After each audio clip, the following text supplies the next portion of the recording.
Merasakan hujan tanpa payung. Mengonsumsi obat adalah konsep yang benar-benar menarik. Bukan hanya bagi penderita depresi atau bos perusahaan farmasi, tapi juga bagi masyarakat luas. Hal itu menggarisbawahi gagasan yang sudah dijejalkan ke kepala kita oleh ratusan iklan TV yang kita lihat, bahwa segala hal dapat diperbaiki dengan mengkonsumsi sesuatu. Hal itu mendorong pendekatan sudah diamlah dan minum obatnya, menciptakan batas-batas pemisah antara kita dan mereka, tempat semua orang bisa rileks dan merasakan keadaan bebas dari alasan, meminjam istilah favorit Michael Foucault, sebagai keadaan aman di tengah masyarakat yang menurut kita bersikap moral, meskipun pada saat bersamaan juga membuat kita gila. Namun, obat antidepresan dan anti cemas tetap membuat saya ketakutan. Yang lebih parah, nama-nama obat itu juga terdengar seram. Fluoxetine, venlafaxine, propanolol, zopiclone, seperti penjahat-penjahat dalam film fiksi ilmiah. Satu-satunya obat yang saya minum dan sepertinya membuat saya sedikit lebih baik adalah obat tidur. Saya hanya punya satu pak karena kami membelinya di Spanyol, tempat para apoteker mengenakan jas-jas putih yang meyakinkan dan berbicara seperti dokter. Kalau tidak salah, merek obat itu Dormidina. Obat itu tidak membantu saya tidur, tapi membantu saya agar bisa bangun tanpa merasa sepenuhnya ketakutan. Atau tepatnya membantu saya membuat jarak dengan rasa takut. Tapi saya juga tahu bahwa saya akan dengan sangat mudah kecanduan pada obat itu. Dan rasa takut tidak minum obat dapat dengan cepat menguasai rasa takut minum obat. Pil-pil tidur tersebut membuat saya berfungsi cukup baik untuk bisa pulang. Saya masih ingat hari terakhir kami di Spanyol. Waktu itu saya duduk di meja, tidak berkata apa-apa. Sementara Andrea menjelaskan kepada orang-orang yang menggaji kami dan secara teknis tinggal bersama kami. Itu villa mereka, tapi mereka jarang di tempat. Andy dan Dawn bahwa kami akan pulang. Andy dan Dawn baik. Saya menyukai mereka. Mereka beberapa tahun lebih tua dari Andrea dan saya. Tapi mereka gampang akrab dengan orang lain. Mereka menyelenggarakan pesta terbesar di Ibiza, Manumission. Beberapa tahun sebelumnya, acara itu sekedar acara malam biasa di pusat komunitas tertentu Manchester. Tapi belakangan bertransformasi menjadi semacam studio 54 di daerah Mediterania. Tahun 1999, pesta tersebut sudah menjadi pusat budaya klub. Magnet untuk orang-orang terkenal seperti Kate Moss, Jet Jagger, Irvin Welsh, Jean Paul Gaultier, grup Happy Mondays, Fatboy Slim, dan ribuan pencipta klub malam Eropa. Tempat itu tadinya seperti surga, tapi sekarang musik keras dan kerumunan tamu pesta terasa menakutkan bagi saya. Tapi Andy dan Dawn tidak mau Andrea pergi. Kenapa kau tidak tetap di sini? Matt akan baik-baik saja, dia terlihat sehat. Dia tidak baik-baik saja, jawab Andrea. Dia sakit. Setidaknya menurut standar Ibiza, saya bukan pemakai obat. Saya tukang minum, mahasiswa abadi pemuja Bukowski yang menghabiskan waktu di pulau itu dengan duduk di tengah matahari, menjual tiket di books, tiket luar ruangan sambil membaca novel-novel bandara dan minum alkohol. Saat bekerja menjual tiket, saya berkenalan dengan pesulap bernama Carl yang memberi saya novel-novel John Grisham untuk ditukar dengan buku Margaret Atwood dan Nietzsche. Meskipun begitu, saya sungguh-sungguh berharap saya tidak pernah minum apapun yang lebih kuat daripada kopi. Jelas saya berharap saya tidak minum berbotol-botol Vinsol serta bergelas-gelas vodka lemon sepanjang bulan terakhir itu. Seandainya saja saya lebih sering sarapan atau tidur cukup. Dia tidak terlihat sakit. Wajah Don masih tampak mengilat karena riasan pesta malam sebelumnya. Riasan glitter itu membuat saya terganggu. Maaf, kata saya lemah, berharap saya punya penyakit yang lebih ketara. Rasa bersalah menghantam saya bagi godam. Saya minum obat tidur lagi, lalu minum 1 dosis diazepam untuk sore itu. Setelahnya kami ke bandara. Pesta sudah usai. Saat minum diazepam dan obat tidur, saya tidak pernah merasa makin dekat dengan keadaan sembuh. Saya tetap merasa sedih. Saya rasa yang pil-pil itu lakukan hanyalah memberi jarak dengan rasa sakit itu. Obat-obat tidur itu hanya memaksa otak saya sedikit melambat. Tapi saya tahu tidak ada yang benar-benar berubah. Sama seperti ketika bertahun-tahun kemudian saya kembali minum alkohol, saya sering mengatasi serangan rasa cemas level rendah dengan mabuk. Meskipun tahu rasa cemas itu pasti sudah menunggu saya begitu mabuknya reda, masih ditambah pening yang menggila pasca mabuk. Saya agak ragu menyatakan diri sebagai orang yang anti obat, karena saya tahu ada sebagian orang yang cocok dengan obat tertentu. Pada kasus-kasus tertentu, obat-obatan cukup untuk meniadakan rasa sakit dengan menimbulkan rasa kebas, sehingga upaya nyata lain menuju kesembuhan bisa benar-benar terjadi. Bagi sebagian orang lain, obat juga bisa menjadi salah satu solusi jangka panjang. Banyak orang yang tidak bisa hidup tanpa obat. Dalam kasus saya, setelah mengalami serangan panik diazepam yang membuat pikiran kacau, saya takut sekali minum obat, sehingga saya tidak pernah minum obat apapun untuk mengatasi depresi, kecuali untuk serangan panik dan gelisah. Bagi saya pribadi, saya senang bisa memulihkan diri sendiri secara garis besar tanpa bantuan obat. Saya merasa karena saya telah menjalani kesakitan tanpa obat pereda sakit. Itu berarti saya sudah sangat mengenal kesakitan saya dan selalu siaga terhadap gelombang-gelombang pikiran yang kadang naik dan kadang turun. Tapi, kadang-kadang saya membatin, apakah kepedihan batin yang saya rasakan bisa sedikit lebih reda seandainya dulu saya punya keberanian melawan serangan panik yang membuat saya takut pada obat. Kesakitan batin dan kepedihan yang saya alami berlangsung terus-menerus. Mendera tanpa henti, sehingga memikirkannya saja bisa membuat napas dan detak jantung saya tidak teratur. Saya merasa seperti terjebak dalam mobil tertutup saat ketakutan mengalir memasuki diri saya sebagai aspal cair. Rasanya saya harus naik ke jok sampai kepala saya menyentuh langit-langit mobil. Sementara tubuh saya bergerak panik berusaha memanjat. Bulu kuduk saya merinding, sementara pikiran saya menderu lebih cepat dari gelombang hitam gelap tersebut. Pasti menyenangkan seandainya saya tidak pernah mengenal rasa takut semacam itu. Seandainya obat bisa membantu, seharusnya saya bisa minum obat itu. Seandainya ada sesuatu yang bisa meringankan penderitaan mental saya, dan memang itu istilah yang tepat, mungkin akan jauh lebih mudah bagi saya untuk pulih. Tapi, dengan tidak minum obat, saya menjadi sangat mengenal diri sendiri. Saya terbantu dengan mengetahui apa sebenarnya yang membuat saya merasa lebih baik. Olahraga, sinar matahari, tidur, percakapan intens, dan lain-lain. Dan kesiangan itu, kesiagaan yang bagi saya dan beberapa orang lain bisa lenyap dengan bantuan obat, pelan-pelan membantu saya membangun diri saya lagi dari awal. Seandainya saya kebas atau merasa terasing, sebagaimana efek yang ditimbulkan oleh obat, mungkin semuanya akan jauh lebih sulit.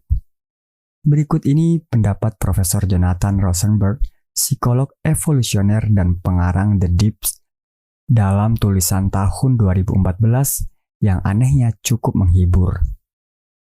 Bagaimana cara kita mengatasi depresi dengan lebih baik? Jangan berharap ada pil ajaib.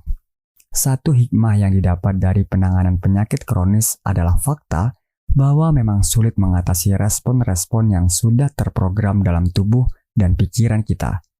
Jadi kita harus mengikuti pergerakan mood, memperhatikan baik-baik sumber-sumber yang menyebabkan mood memburuk. Misalnya, rutinitas dengan terlalu banyak pekerjaan dan waktu tidur yang kurang. Kita perlu memperluas wawasan mood kita, serta menyadari alat apa saja yang bisa kita gunakan untuk membantu mood buruk agar tidak berkembang menjadi situasi pikiran yang lebih parah dan lebih lama. Alat-alat itu termasuk mengubah cara pandang kita, mengubah situasi-situasi di sekeliling kita, hubungan-hubungan kita, serta kondisi-kondisi tubuh kita lewat olahraga, meditasi, atau diet. Hidup. 7 bulan sebelum saya pertama kali menelan pil diazepam, saya berada di kantor perekrutan tenaga kerja di pusat London. Jadi, apa yang ingin Anda lakukan dengan hidup Anda? Tanya sang agen perekrutan. Perempuan itu memiliki wajah yang panjang dan serius, seperti pahatan batu di Pulau Paskah. Saya tidak tahu. Apa Anda kira-kira cocok menjadi staf penjualan? Mungkin. Saya berbohong. Efek mabuk saya belum sepenuhnya hilang. Kami tinggal di kampung pub. 3 botol bir dan 1 botol Black Russian sudah menjadi rutinitas malam saya. Saya sama sekali tidak tahu apa yang ingin saya lakukan dalam hidup. Tapi saya yakin itu tidak ada hubungannya dengan menjadi staf penjualan. Sejujurnya, CV Anda agak tidak jelas, tapi sekarang masih April. Belum musim wisuda, jadi saya rasa kami bisa menemukan sesuatu untuk Anda. Perempuan itu benar. Setelah serangkaian wawancara yang penuh bencana, saya mendapatkan pekerjaan sebagai penjual spot iklan untuk jurnalis koran Niaga Press Gazette di Croydon. Saya ditempatkan di bawah pengawasan seorang Australia bernama lain yang menjelaskan kepada saya prinsip-prinsip fundamental penjualan. Sudah pernah mendengar tentang PKHA? Tanyanya. Nama kantor. Apa? Bukan. PKHA, perhatian, ketertarikan, hasrat, aksi. 4 tahap dalam upaya penjualan. Dapatkan perhatian mereka, lalu ketertarikan mereka, lalu hasrat mereka untuk melakukan sesuatu sebelum mereka bersedia melakukan aksi. Baik. Lalu Lane tiba-tiba memberitahu saya. Penisku besar sekali. Apa? Nah kan, aku berhasil mendapatkan perhatianmu. Jadi aku harus bicara tentang penisku? Tidak, itu cuma contoh. Paham, kata saya, menatap langit Croydon yang kelabu di luar jendela. Saya tidak terlalu cocok dengan Lane. Dia memang meminta saya untuk bergabung dengan kelompok cowok saat makan siang, minum bir, dan main biliar. Tapi isinya hanya lelucon-lelucon kotor, obrolan tentang sepak bola, atau bualan tentang pacar-pacar mereka. Saya benci itu. Sejak umur 13 tahun, baru kali itu saya merasa benar-benar tidak bisa berbaur. Rencana saya dan Andrea adalah memikirkan kehidupan kami matang-matang supaya kami tidak perlu kembali ke Ibiza saat musim panas itu. Tapi suatu hari, saat istirahat makan siang, saya merasakan tekanan berat dalam dada, seakan ada awan gelap yang baru saja melintas di atas jiwa saya. Saya benar-benar tidak tahan lagi kalau harus menghabiskan 1 jam menelpon orang-orang yang tidak ingin ditelepon. Jadi, saya meninggalkan pekerjaan itu. Saya berhenti begitu saja. Saya orang yang gagal, orang yang menyerah. Sama sekali tidak ada yang ingin saya capai. Saya semakin bergulir turun, makin lemah dalam cengkeraman penyakit yang sudah menunggu. Tapi, saya tidak menyadari itu, atau tidak peduli. Saya hanya ingin melarikan diri. Tak terhingga. Tubuh manusia lebih besar daripada kelihatannya. Kemajuan-kemajuan dalam bidang ilmu pengetahuan dan teknologi sudah menunjukkan bahwa sesungguhnya tubuh fisik merupakan semesta tersendiri. Menurut estimasi kasar, masing-masing dari kita terdiri atas 100 triliunan sel. Dalam setiap sel tersebut, terdapat atom-atom yang jumlahnya kurang lebih juga sama. Artinya, ada berbagai komponen yang sangat banyak. Otak kita saja punya kurang lebih 100 miliar sel. Namun, seringnya kita tidak merasakan keterhinggaan alami dalam tubuh fisik kita. Kita menyederhanakan semua itu dengan memikirkan diri kita dalam potongan-potongan yang lebih besar. Tangan, betis, kaki, badan, kepala, daging, tulang. Hal yang serupa terjadi dengan benak kita. Agar dapat bertahan dalam kehidupan, benak menyederhanakan diri sendiri. Benak berkonsentrasi pada satu hal dalam satu waktu. Tapi depresi itu ibarat fisika kuantum pikiran dan emosi. Depresi menunjukkan apa yang biasanya tersembunyi. Depresi membongkar diri Anda serta segala hal yang pernah Anda ketahui. Ternyata kita bukan hanya terbuat dari semesta atau serbuk bintang, meminjam istilah Carl Sagan, tapi kita juga seluas dan serumit semesta. Para ahli psikologi evolusioner mungkin benar. Sebagai manusia, kita mungkin sudah berevolusi terlalu jauh. Karena kita cukup cerdas untuk menjadi spesies pertama yang sepenuhnya menyadari kosmos ini. Kita jadi memiliki kapasitas untuk menyelami kegelapan yang seluas semesta. Topan. Keraguan itu seperti burung layang-layang. Mereka saling membuntuti satu sama lain dan terbang bergerombol. Saya menatap diri saya sendiri di cermin. Saya menatap wajah saya sampai itu bukan wajah saya lagi. Saya kembali ke meja, lalu duduk. Saya tidak mengungkapkan perasaan saya kepada siapapun. Mengungkapkan perasaan saya hanya akan membuat perasaan itu bertambah pekat. Berlagak normal berarti merasa lebih normal. Saya berlagak normal. "Oh, coba kau lihat sudah jam berapa?" kata Mam dengan dramatis. "Aku harus bangun pagi-pagi besok." Mam adalah seorang wali kelas di sekolah balita. "Tidurlah," kata saya. "Ya, tidur saja duluan, Mary," kata Andrea. "Biar kami urus sendiri ranjang dan semuanya." "Ada ranjang dan kasur di lantai kamar, tapi tentu saja kalian bisa memakai ranjang kami kalau mau. Untuk malam ini," kata Dad. "Tidak apa-apa," kata saya. "Kami bakal baik-baik saja." Dad meremas bahu saya sebelum ia pergi tidur. "Senang sekali kau ada di sini." "Ya, aku senang berada di sini." Saya tidak mau menangis karena A. Saya tidak mau ayah melihat saya menangis. Dan B. Kalau saya menangis, saya akan merasa lebih buruk.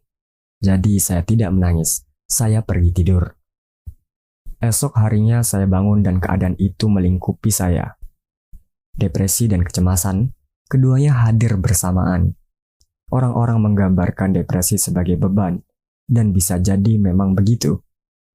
Depresi dapat terasa sebagai beban fisik yang nyata, sekaligus beban emosional yang metaforis.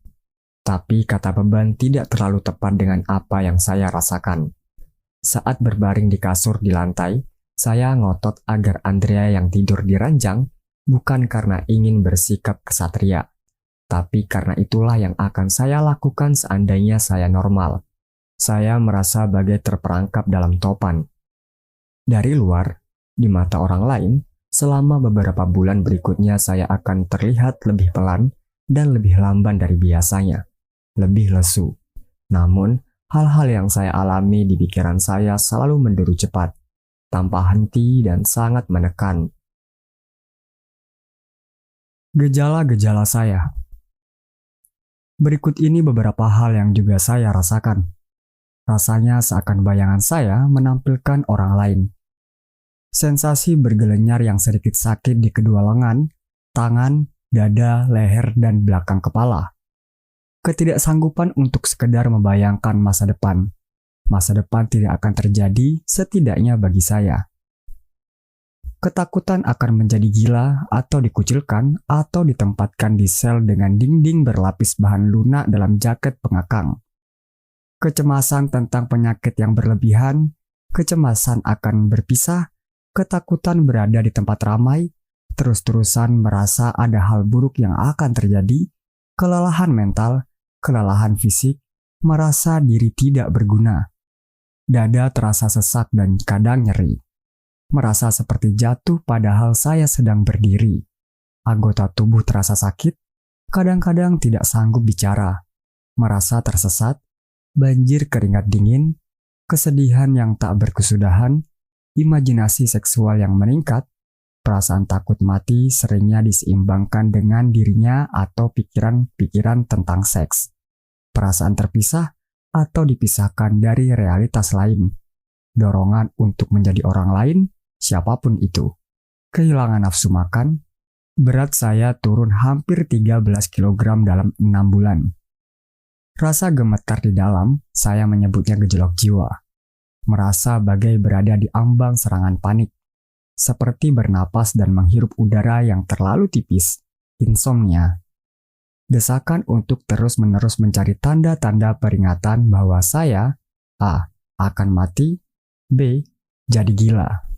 Mencari tanda-tanda peringatan tersebut dan mempercayainya. Keinginan untuk berjalan cepat-cepat. Perasaan-perasaan aneh bagai dejavu dan hal-hal yang terasa seperti kenangan tapi belum terjadi. Tepatnya, belum terjadi pada saya. Melihat kegelapan di sudut pandangan, keinginan untuk mematikan bayang-bayang menakutkan yang kadang saya lihat ketika memejamkan mata. Keinginan untuk keluar dari diri saya untuk sementara. Seminggu, sehari, 1 jam, atau bahkan sedetik. Ketika saya mengalaminya, perasaan-perasaan itu sangat aneh, sehingga saya mengira saya merupakan satu-satunya orang dalam sejarah yang mengalami semua itu. Pada zaman itu belum ada Wikipedia. Meskipun tentu saja ada jutaan orang yang mengalami hal yang sama pada saat itu. Saya sering tanpa sadar membayangkan pikiran saya sebagai mesin yang sangat besar dan gelap. Semacam mesin yang biasa digambarkan di novel grafis, penuh pipa, pedal, tuas, dan sistem hidrolik, mengeluarkan percikan-percikan api, uap, dan bunyi ribut. Depresi ditambah kecemasan hampir sama dengan alkohol ditambah kokain. Semua pengalaman semakin menderu cepat. Kalau Anda hanya depresi, pikiran Anda akan terbenam dalam rawa dan kehilangan momentum. Tambahkan kecemasan ke dalam campuran tersebut, dan rawa itu masih tetap rawa. Tapi sekarang ada kolom arus di dalamnya. Monster-monster yang ada di rawa keruh itu terus-menerus bergerak dengan kecepatan tinggi seperti buaya-buaya yang dimodifikasi. Anda harus terus-terusan siaga. Anda harus terus siaga sampai akhirnya ambruk. Setiap saat, sambil dengan sekuat tenaga berjuang untuk tetap terapung, untuk menghirup udara yang sepertinya dengan mudah dihirup oleh orang-orang di pinggir rawa. Anda tidak punya waktu sedetik pun. Anda tidak punya 1 detik pun waktu sadar di luar rasa takut itu. Ini tidak melebih-lebihkan. Anda menginginkan 1 detik saja, hanya 1 detik untuk tidak merasa takut. Tapi, momen itu tidak pernah datang. Penyakit yang Anda derita bukanlah penyakit salah satu bagian tubuh, sesuatu yang bisa Anda singkirkan keluar benak. Kalau punggung Anda nyeri, Anda bisa berkata, "Punggung saya sakit sekali."